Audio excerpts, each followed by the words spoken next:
here we are. This is Sex, Love, Psychedelics, and I'm your host, Dr. Kat. Bringing you psychosexual conversations that will leave you intellectually turned on and hungry for more. Because and I love that you brought up this cultural pattern of, women coming into their independence around finances and careers, and where we can self-source ourselves in finances, but that hasn't fully integrated in our system. So then, what is this? How does this inform the relationship between, in this case, men and women? What we're talking about?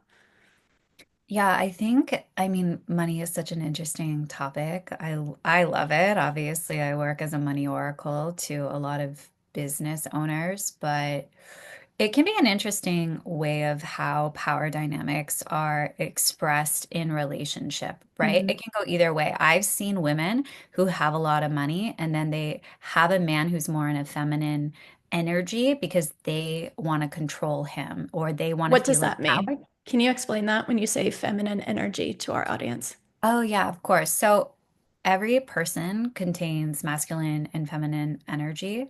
And so how you identify is if you're primarily like in a feminine energy, it's more like a receptive energy. It's more softer energy versus a masculine energy is more of a provider energy.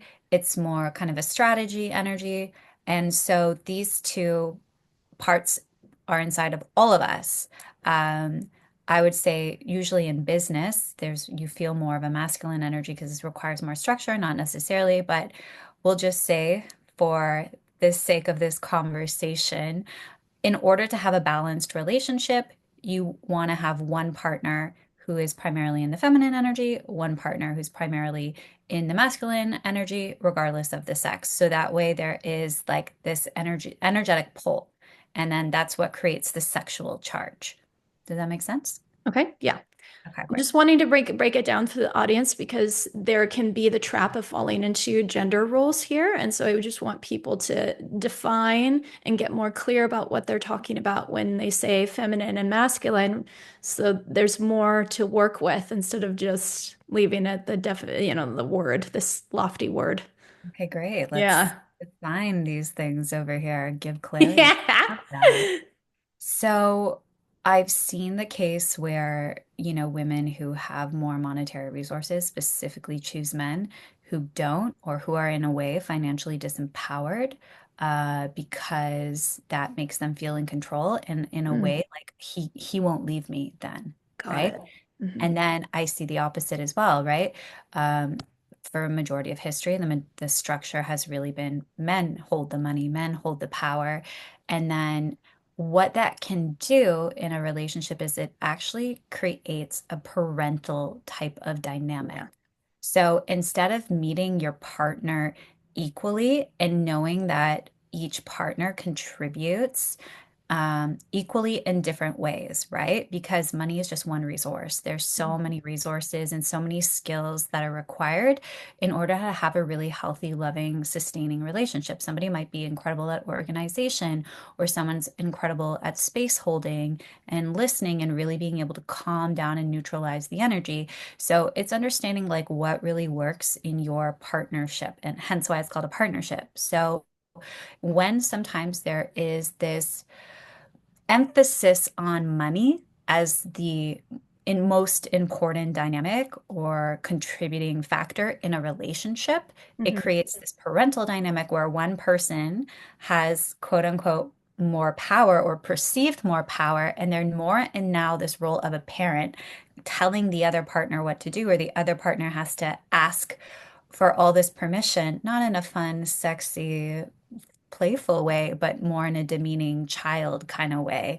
So I've seen that play out for, you know, met with men and women. Yeah, and I've actually seen it too over the years of with this. I'll just speak to the parent dynamic that you just shared, where there's the person with the money, because we're speaking on money as resource, as this money can do this and this and this and this. So I can provide the house, I can provide the help, I can provide the lifestyle.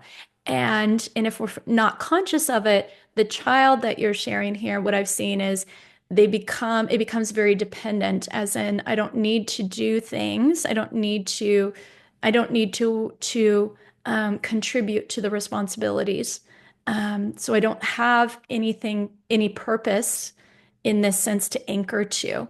And it can create a dynamic where they need the person with the money to create the lifestyle safety, security that they're outsourcing, essentially. Yeah. And it can also create a lot of resentment on both ends. And just like a weird control and power dynamics as well. So it's just something that's interesting to observe. In my early 20s, I've always dated really successful, interesting men. And my kind of first boyfriend out of high school when I was in university, he was 9 years older than me and he was a physician. And so obviously there was a huge variance in our income. And yeah, I felt like the power dynamic and the way that he would act sometimes and kind of be the gatekeeper was a really great learning experience to understand like this is not what feels nourishing to me, and this is not the type of dynamic that I want to be, and hence why pursuing financial sovereignty and independence was really important for me, and also to just like live the life that I want and to show up as the partner that I want to be and be self-sourced versus dependent on somebody else to bring that to me, which society has really put that position on women for all of history, where it's like the men are the providers, and then it puts women in a very uncomfortable position sometimes when they're in a dynamic that isn't loving or supportive or a good match to them, and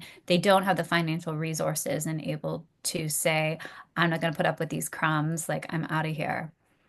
Yeah, because the part of them that's so afraid of losing whatever it is that they're getting from that experience can be jarring. Yeah, can be a lot. Well, that was fun. Thanks for tuning in, lovers. And if you want to experience more ecstasy and sexual liberation, head over to sexlovepsychedelics.com and learn about how you can join me for any one of my online or live events. And while you're there, grab my free guide on sex and psychedelics.